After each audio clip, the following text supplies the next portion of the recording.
A single signature at Versailles was supposed to end a war, but instead it quietly set a fuse that would ignite an economic chain reaction so powerful it reshaped currencies, toppled governments, and pushed the world toward the most destructive conflict in human history. And almost no one saw it coming. Picture this: November 11th, 1918. Church bells ring across Europe as the guns finally fall silent after 4 years of unprecedented carnage. In the trenches of France, exhausted soldiers emerge into daylight, hardly believing the nightmare is over. But in the marble halls of Versailles, another kind of conflict is beginning. A conflict fought not with bullets, but with balance sheets, one that would shape the next chapter of global history. This is empire economics, where history and money collide. And today, we're uncovering one of the most consequential financial decisions of the 20th century. A decision that didn't just burden a nation, but helped set conditions that would contribute to rising tensions in the decades that followed. Because what happened after World War I wasn't lasting peace. It was the construction of an economic pressure system that would have far-reaching consequences. The Allied leaders gathering at Versailles in 1919 faced a challenge that seems almost quaint by today's standards: how to rebuild Europe and hold Germany financially accountable for a war that devastated the continent. The solution they chose would shape world affairs for decades. They established what became one of the most demanding reparations frameworks in modern history, a financial burden intended to ensure accountability, but one that proved extraordinarily difficult to sustain. The numbers were staggering: 132 billion gold marks. In today's money, that's over $500 billion. But here's what makes it historically significant.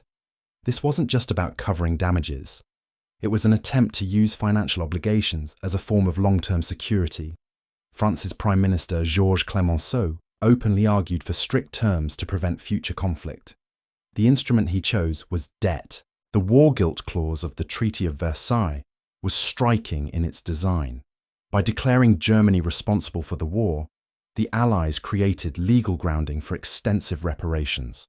Germany was expected to pay not just for its own damages, but for Allied losses across the continent. The total bill represented roughly 3 times Germany's annual national income. Imagine if the United States today was suddenly handed a debt of $75 trillion and told to begin repayment immediately.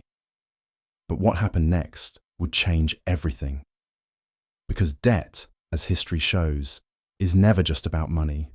It's about power. And when a nation is handed an obligation it cannot realistically meet, it doesn't create stability. It creates strain. The first cracks appeared almost immediately.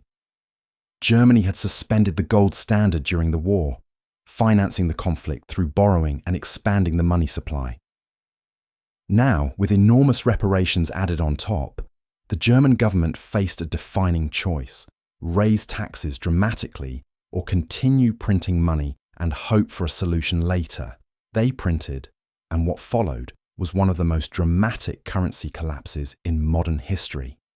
By 1923, the German mark wasn't just losing value, it was deteriorating at extraordinary speed. In January, $1 bought 17,000 marks.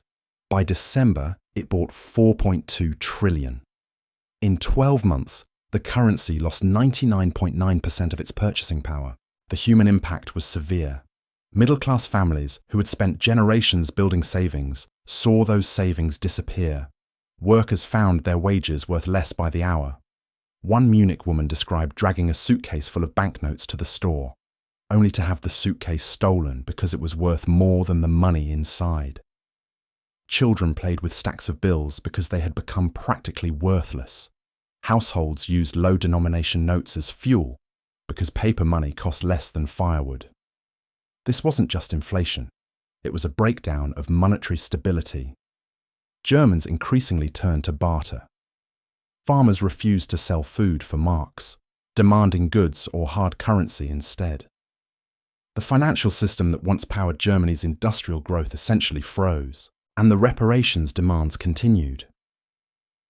When Germany missed payments, France and Belgium occupied the Ruhr Valley, Germany's industrial heartland. Their aim was to secure resources directly when payments could not be made.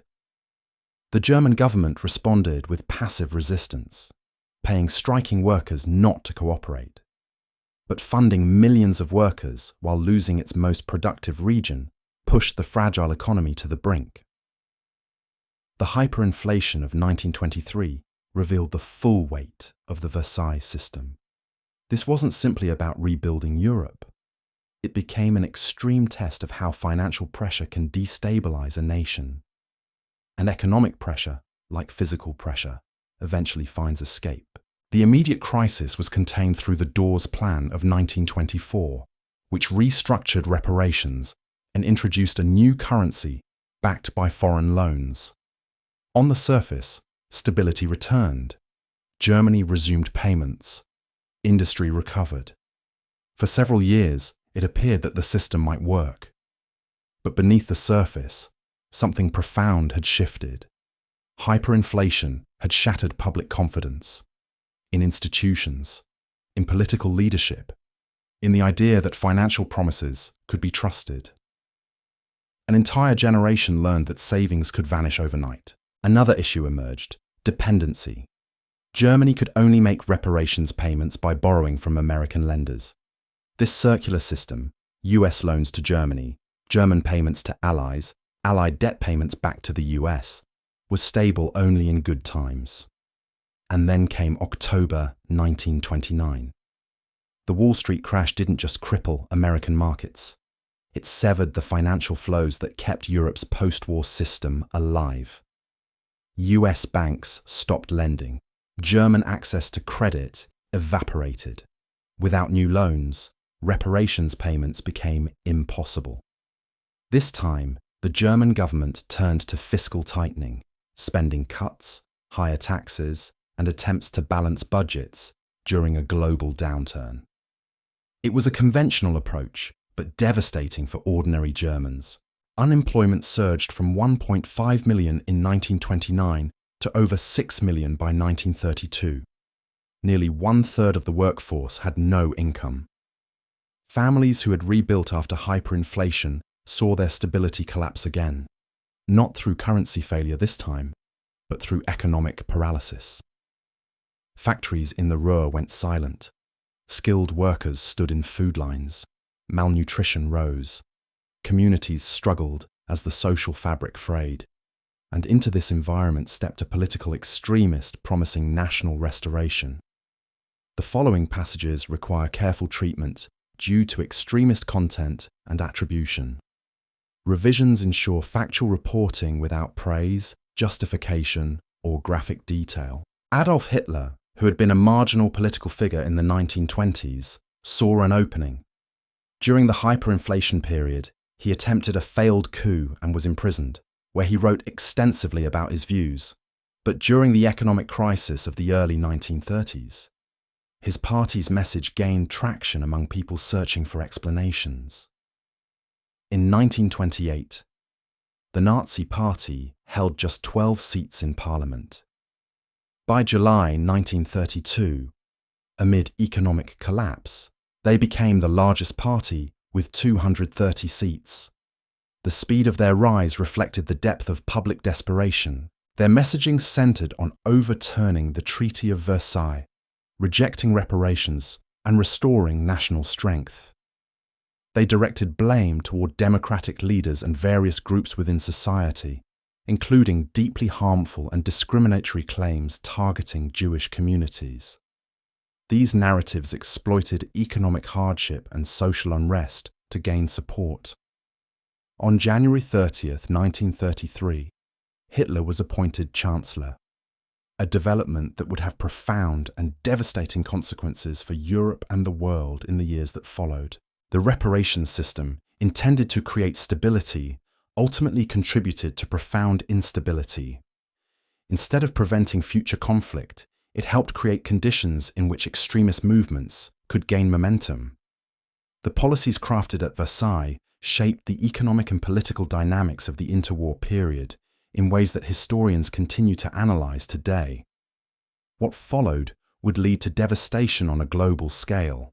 Actions taken during this era underscore how economic pressure, if applied without pathways to sustainable recovery, can create unintended and far-reaching consequences. The leaders who gathered at Versailles believed they were securing peace. Instead, the financial structures they created contributed to a period of volatility that would reshape the world. The Treaty of Versailles demonstrated that economic systems can influence political outcomes as powerfully as military ones. History doesn't repeat, but its patterns echo. And those who understand these patterns are better equipped to recognize when stability becomes illusion, when solutions create new problems, and when economic decisions shape the future in ways no one expects. This content is for educational purposes only and does not constitute financial, legal, or investment advice. If you enjoy learning how history and money intertwine, subscribe to Empire Economics for more untold stories.